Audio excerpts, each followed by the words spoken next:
Hallo und herzlich willkommen zu einem neuen Video auf meinem Kanal. Heute geht es um das Velduro Rogue, das Bike, das hier vor mir steht. Das Velduro Rogue ist ein neues Bike, neuer Brand aus Neuseeland. Das wurde gegründet von zwei Neuseeländern zusammen mit einem chinesischen Partner. Die Jungs haben schon etliche Jahre Erfahrung in der Bike-Industrie und haben jetzt diese Schönheit hier entwickelt und zum Leben gebracht. Ich möchte heute das Bike einerseits testen auf den Trails.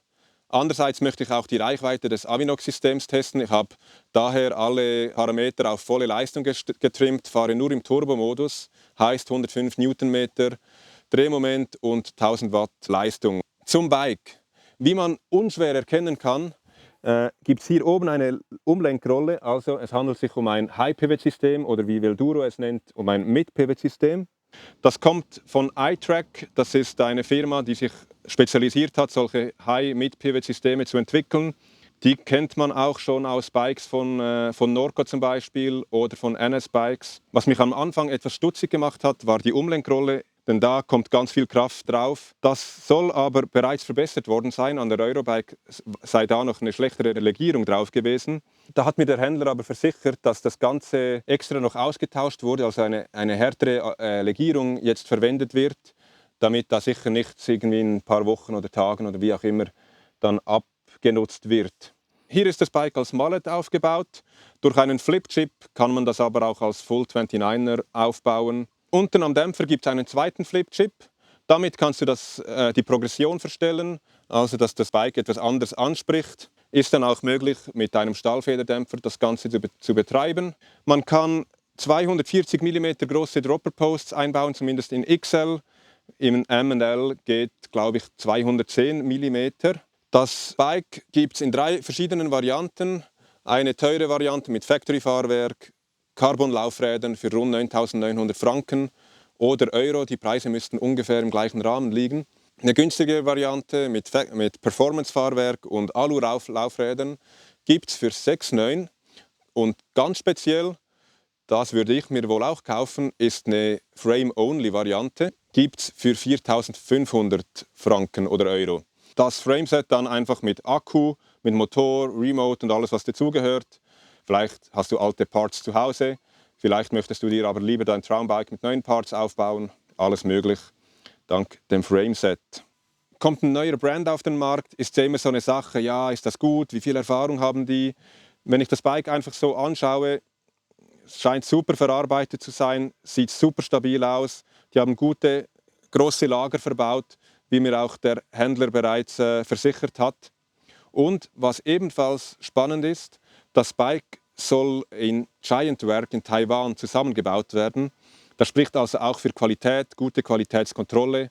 Und ich glaube, von daher sieht das wirklich nach einem Top-Deal aus. Nichts geht durch den Steuersatz. Die ganzen Kabel verlaufen im Rahmen und kommen dann hinten am entsprechenden Ort wieder raus. Das Bike hier ist mit 170, 160 mm aufgebaut, kann aber auf 180, 170 umgerüstet werden, wenn man das will. Das geht schon eher in ein abwärtsorientiertes Fahrrad, ist dadurch auch etwas schwerer, so um die 23 Kilo soll das Gewicht sein. Das M-Flow ist bestimmt 1-2 Kilo leichter, hat aber auch etwas schwächere Komponenten, ist eher ein Trailbike, daher das Mehrgewicht. Ich glaube, das kann man ganz gut verkraften, vor allem wenn es dann runtergeht und das System seine Vorzüge ausspielt. Gerade auch dieses High-Pivot-System, das vor allem schnelle Schläge wunderbar wegbügeln soll. Wie sich das Ganze jetzt auf den Trails verhält, das möchte ich nun herausfinden. Ich nehme euch mit, jetzt geht es erstmal steil hoch. Das sind die ersten Höhenmeter auf dem Bike. Das fühlt sich schon mal super an und das DJI-System ist einfach gewaltig. Mich hier mit irgendwie 17 bis 20 km/h oder mehr den Berg hochfahre, das kenne ich von keinem anderen E-Bike, das ich bisher so getestet habe. Ich fahre hier ja jetzt mit 105 Newtonmetern und 1000 Watt den Berg hoch, also alles voll offen. Ich denke, in der Praxis lohnt sich das eigentlich nicht. Mache ich jetzt hier für den Test. Ich denke, so mit 700-800 Watt Leistung ist man gut bedient. 100 Newtonmeter, 90 Newtonmeter müssten eigentlich auch schon reichen. Und dann hat man ja immer noch den Boost, wo man sich dann einfach die volle Unterstützung für 30 bis, glaube ich, sogar 60 Sekunden einstellen kann. Ich stehe bereits oben am ersten Trail. Das ging super schnell hier hoch und jetzt geht es hier runter. Ich stürze mich in den ersten Trail und nehme euch da gleich mit und schildere euch meine ersten Erfahrungen. Let's go!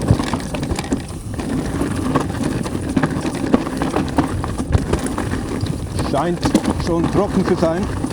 Es hat die letzten Tage noch etwas geregnet.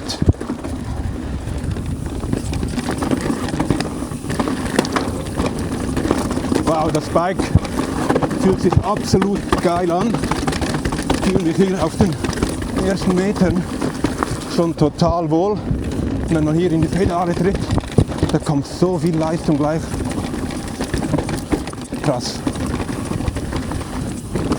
Keine Ahnung, ob es am Bike liegt, ob ich besser wurde, aber gefühlt fahre ich hier viel schneller und agiler lang. Jetzt bin ich bereits schon wieder unten. Es geht schon wieder berghoch. Die erste Abfahrt ist geschafft und das Avinox-System schießt mich bereits wieder den Berg hoch. Crazy. Die letzte steile Rampe, bevor es dann wieder runter geht. Und das ist krass. Ich fahre mit 17 km/h hier hoch. Also mit dem Biobike ist das kaum zu schaffen. Geht ab und zu mal mit viel Glück. Und das hier einfach mal hoch. Uphill Nummer 2 ist geschafft. Die Uhr sagt 811 Höhenmeter und 44% Restakku. Jetzt geht es da vorne dann gleich runter. Es geht auf den Klösterli Trail, ist ein Trail der lokalen Bike Community. Bin gespannt, wie sich das Bike jetzt hier schlägt. Let's go!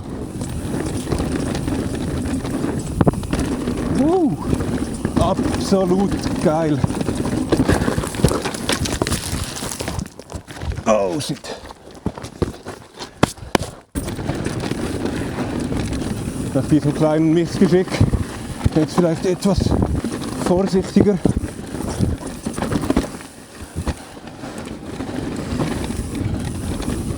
Aber das Bike, jetzt hier Wurzelteppich.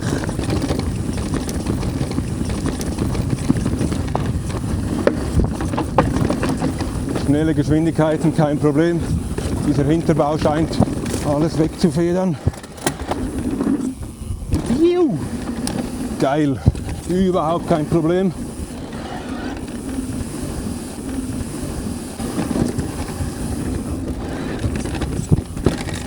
Hier die Kurve schön oben rein und dann geht es schnell runter.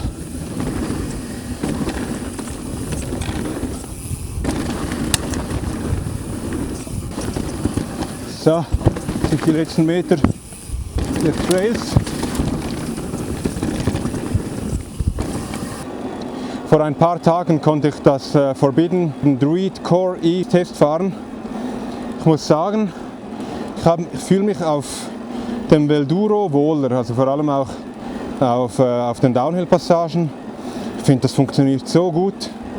Ich kann jetzt aber nicht sagen, was genau anders ist oder was der Unterschied ist oder wieso ich mich wohler fühle. Aber ich habe mich auf dieses Rad gesessen und muss sagen, ich fühle mich wohl darauf.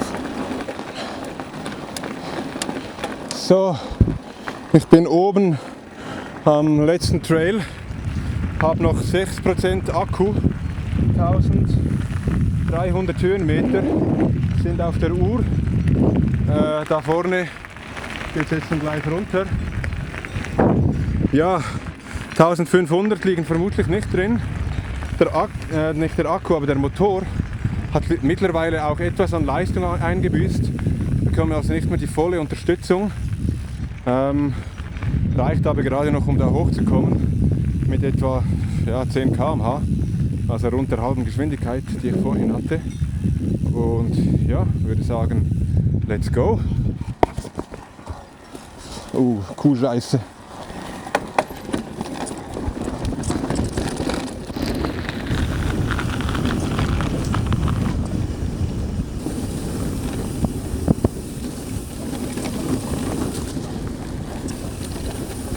Es kommt kaum noch eine Unterstützung. Der Akku liegt bei 1%. Ich fahre mit etwa 8 km/h jetzt noch den Berg hoch. Vorhin waren das eher so 22 bis 25 km/h. Weit kann es nicht mehr gehen. Oh, es ist geschafft. Der Motor hat die Unterstützung aufgegeben. Ich verziehe mich an einen trockenen Ort und mache da dann kurz ein Fazit. Das war's mit dem Test des Velduro Rogue. Das Bike hat es geschafft, ich habe es geschafft. Ich bin insgesamt 1450 Höhenmeter weit gekommen, 37 Kilometer. Das ist ganz ordentlich dafür, dass ich wirklich alles im Turbo gefahren bin. 105 Newtonmeter Drehmoment und 1000 Watt. Würde ich das etwas zurückschrauben, was ich in der Praxis wohl auch tun würde, dann liegen da locker 2.500, 3.000 Höhenmeter drin. Gar kein Problem und die Unterstützung ist auch dann immer noch weitaus genügend. Also das ist echt krass, diese Leistung des Avinox-Systems. Auch die Leistung des Bikes, absolut top. Ich habe mich schon etwas verliebt in dieses Bike. Abfahrtsperformance klasse. Keine Ahnung, ob das jetzt an diesem High-Pivot-System liegt oder nicht. Ich habe mich einfach von Anfang an super wohl gefühlt auf dem Fahrrad. Keine Ahnung, ob das jetzt am Bike liegt, an der Geometrie. Geometriedaten übrigens habe ich noch gar nicht erzählt. Blende ich gleich hier oben dann ein. Ich habe das Bike jetzt in Größe M gefahren. Ich bin mit 1,84, 85 eher am oberen Ende der Skala, würde wohl auf ein L setzen. Genau, und wenn dir das Video jetzt gefallen hat und auch das Bike gefallen hat, das Bike wird ab Ende März, meine ich, nächstes Jahr dann ausgeliefert. Falls du es testen möchtest, da gibt es in Einsiedeln den Velo-Ecke. Verlinke ich euch unten. Genau, ich hoffe, das Video hat euch gefallen. Falls ja, dann abonniert doch meinen Kanal. Würde mich sehr freuen. Ich werde auch bald weitere solcher Videos machen. Ich hoffe, das nächste Mal dann mit einem Bike und dem Maxon-Motor, dem Maxon R, glaube ich, heißt er. 90 Newtonmeter Drehmoment und nur gerade 2 Kilogramm schwer. Super kleines Maß, 600 Watt Leistung. Es hört sich super interessant an. Also, dann hoffentlich bis dann und ciao.